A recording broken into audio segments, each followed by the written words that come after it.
Tara! Let's talk. Tara! Let's talk. Thank you, Vanda, for that very profuse introduction. It always drawn me. But anyway,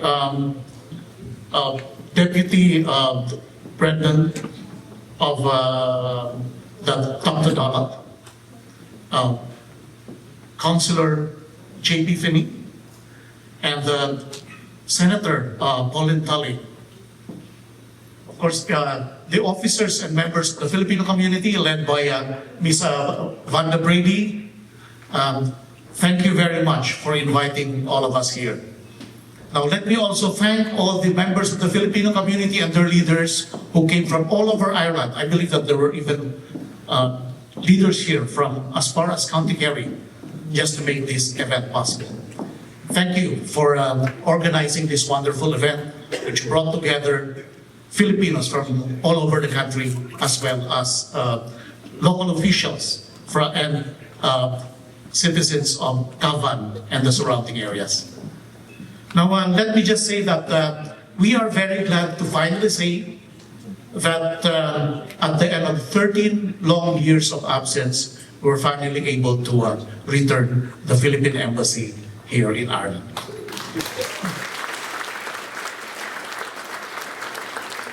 As I was telling our Irish officials, there was a Philippine Embassy here from 2009 to 2012. Unfortunately, because of the economic crisis, the recession of 2008, the Philippines, just like many countries, including Ireland, has to close a lot of its embassies abroad. But the crisis is over. Well, God help us, hopefully another crisis will not come because there are dark clouds over the horizon. But hopefully this time we will stay for good.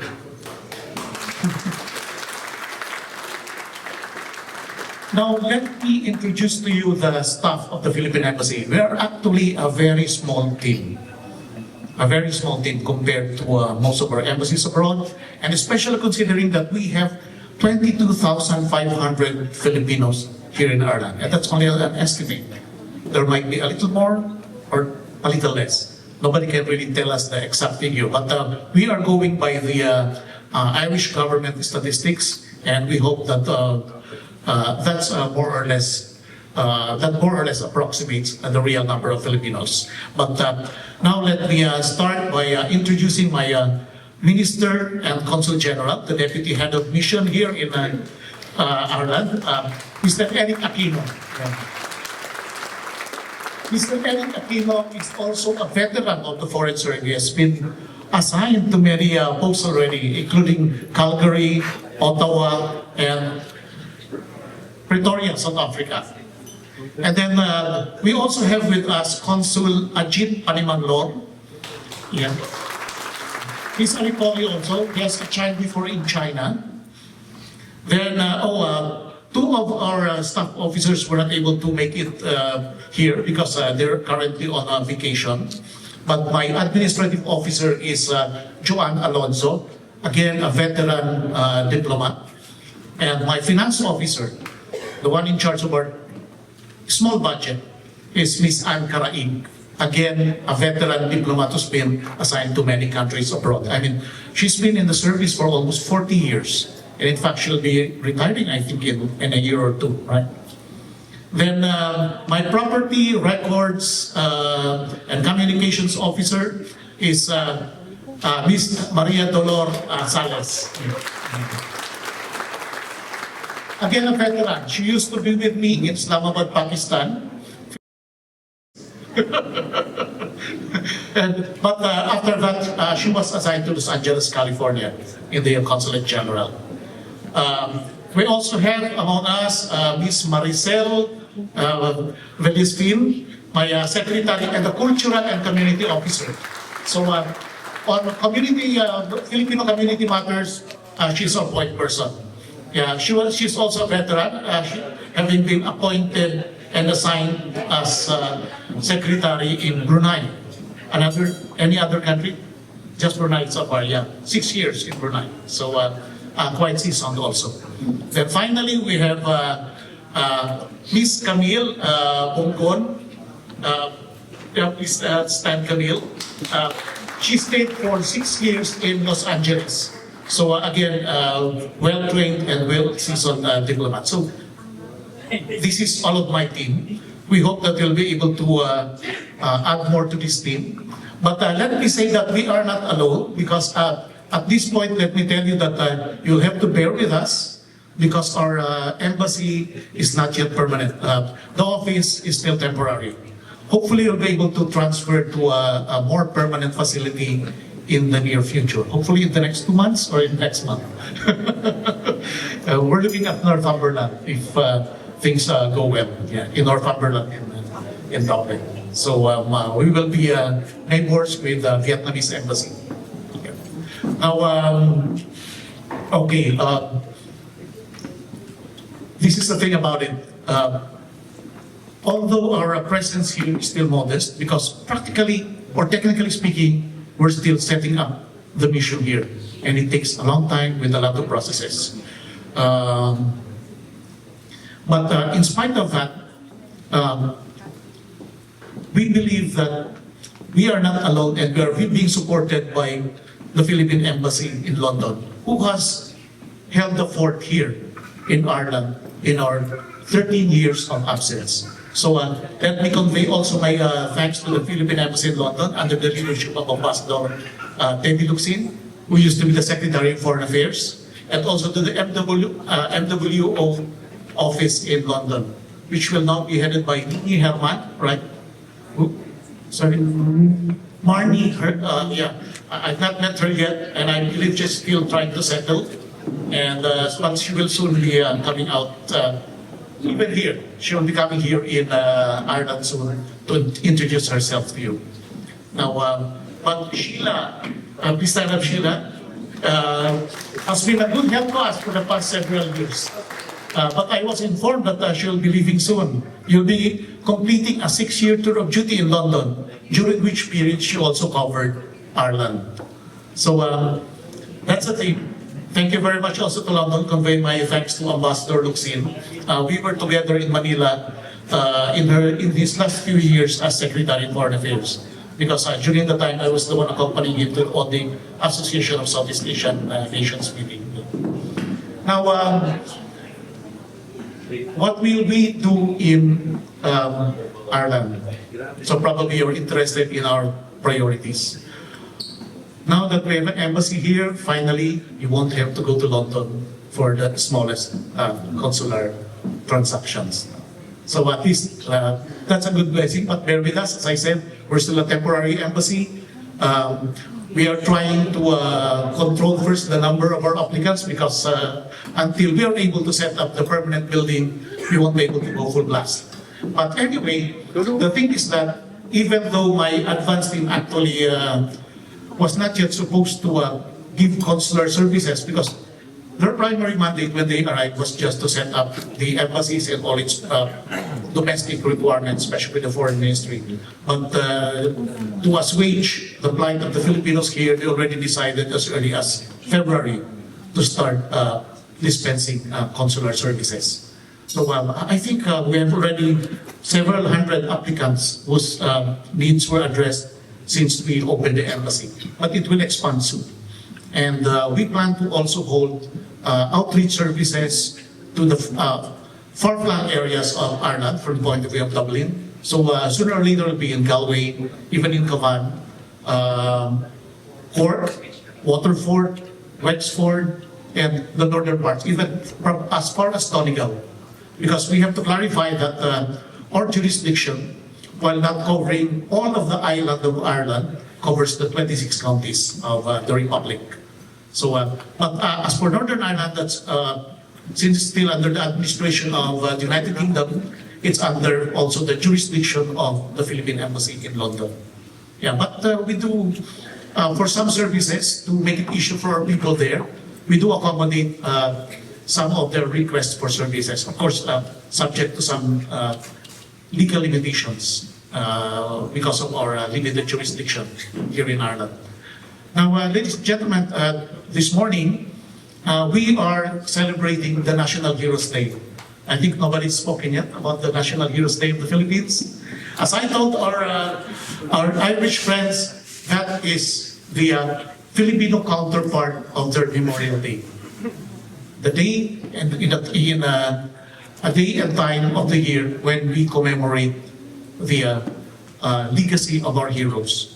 And when we talk of our heroes in the Philippines, we talk of not only the revolutionary heroes of 1896, but heroes that go way back to 1521.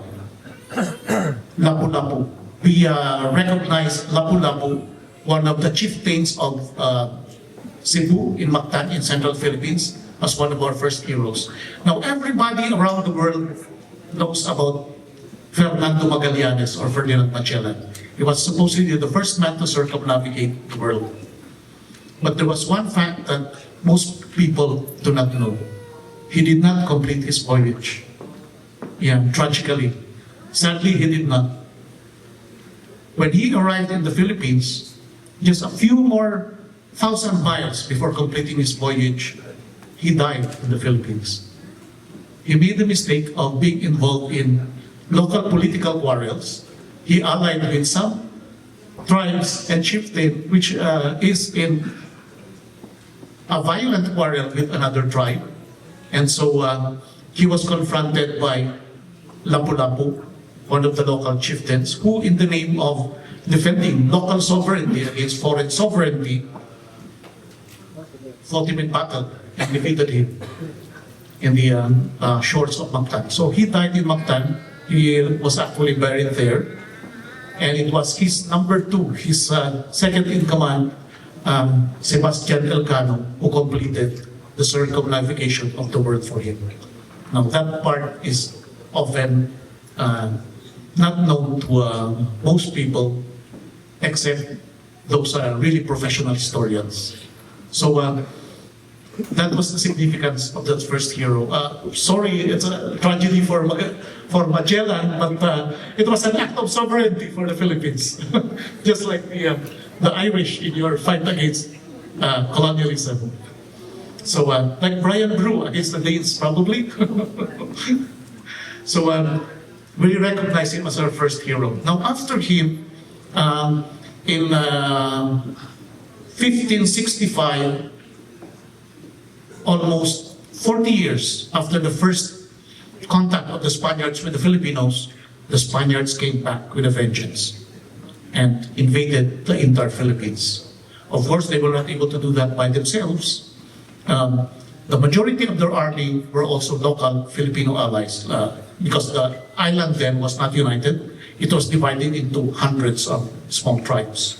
So with the help of local allies, local Filipino tribes, the Spaniards were able to conquer the Philippines. But again, and they ruled for 300 years in the Philippines. But rebellions, revolts never stopped. They continuously happened from 1565 until 1898, when the Spaniards were finally driven out.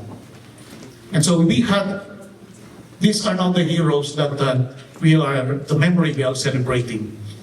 You may have heard of Sultan Kudarat, who defended parts of Mindanao against the Spanish invasion of that area.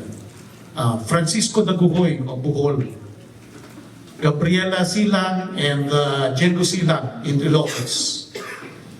A lot more. The Gomburza, the three priests in Cavite, in the mutiny of Cavite. Then, but all of this failed. They won for a while locally, but they all ultimately failed because they were only local rebellions. Rebellion of one town against an entire country dominated by the Spaniards.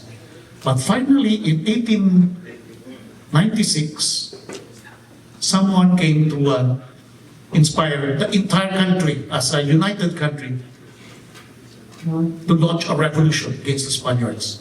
And this guy, let me tell our Irish friends, is our counterpart of Daniel O'Connell. His name is Jose Rizal. Jose Rizal. He was actually educated in Europe, in Spain, Germany. And just like Daniel O'Connell, he was the first Filipino to promote the idea of Filipino identity. That's why he's called the first Filipino. Before Jose Rizal, there was no idea of the Filipino as a united country. So that's why he's called that. All our previous heroes who fought against the Spaniards fought in the name of regions, of cities. Even Gabriela and Jegusila fought for the Ilocanos, for Ilocos and Ilocandia. Francisco de Gojoy for Bohol. But nobody fought for the entire country, really. It was he who created that concept of an entire country. In fact, when Bonifacio started the revolutionary group Katipunan, his documents only refer to the Tagalogs. Although he did have later on an annotation saying that he actually refers to the entire country. But the first one really promoted the idea of a united Philippines was Jose Rizal. And that's why we consider him our national hero. And the Spaniards committed one thing, one very big mistake.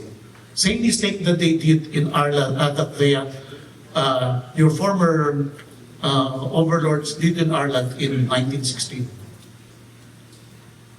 They captured, they arrested, and they executed Jose Rizal, who happened to be just like Daniel O'Connell, a pacifist.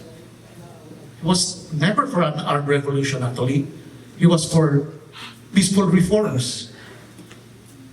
But because of that execution, he was executed in one of the most famous public places in the Philippines then. We call it Luneta. It's a plaza in Manila. In the eyes of the entire country. He was executed there, and his death actually fired up the Philippine Revolution of 1896.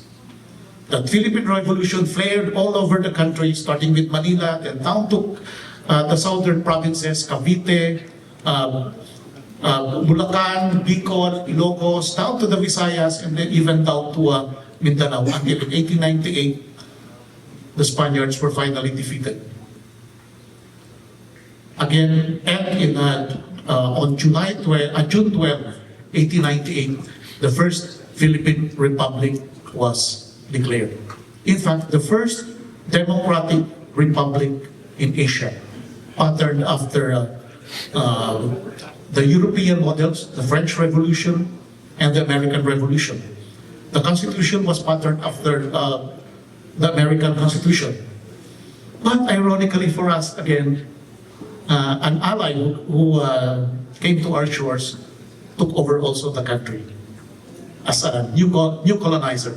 The Americans came because it happened. What happened was that we besieged Manila during the time when the Spaniards and the Americans fought the Spanish-American War in Cuba.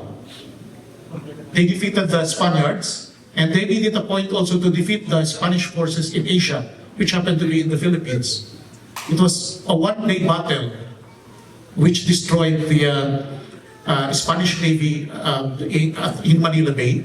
But right after that, instead of surrendering to the Filipinos who were already besieging Manila,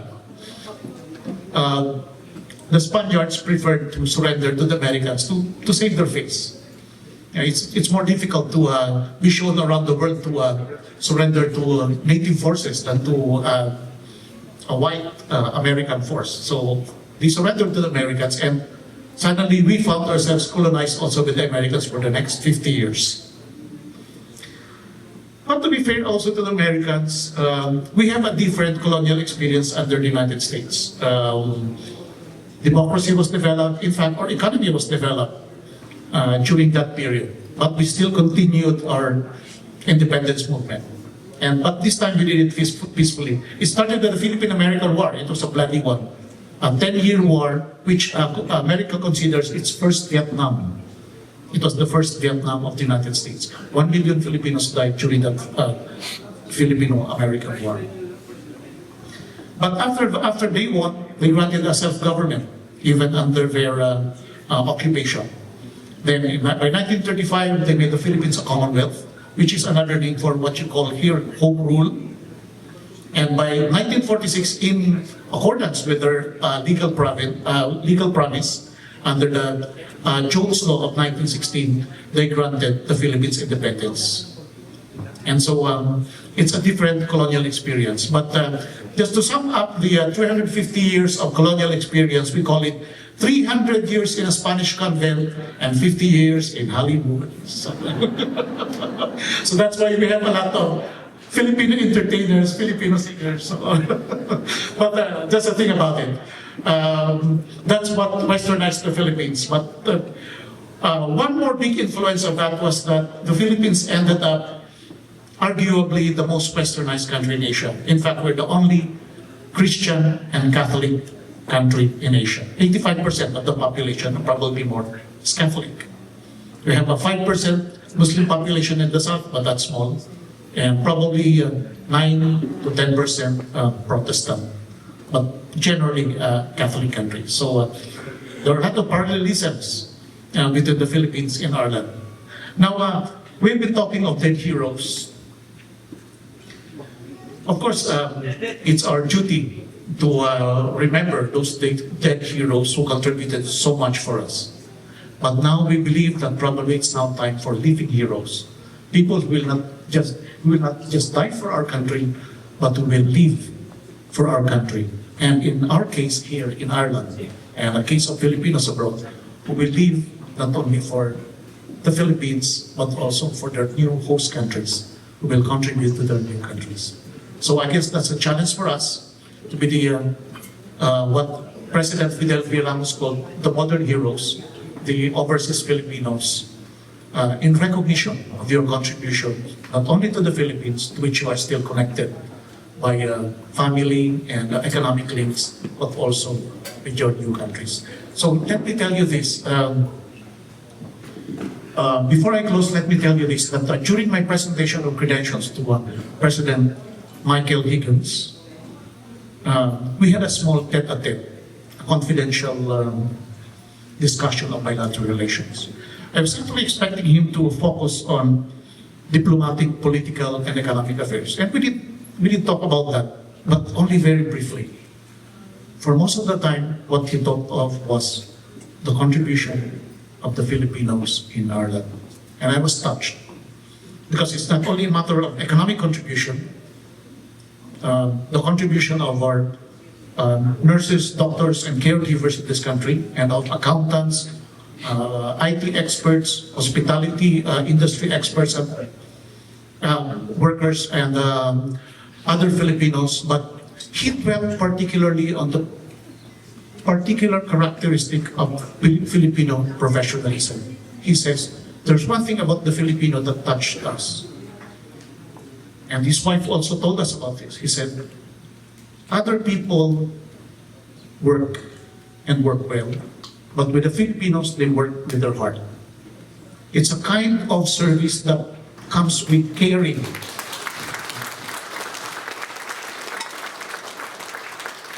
In fact, when I said, do you mean, sir, tender, loving care? I said, exactly that. You know, tender, loving care. And you can see this, of course, in the medical profession, where you do not only jump a patient with your syringe, but do it gently in the most painless way. But they also see this with our accountants and other professionals who put their passion into their work.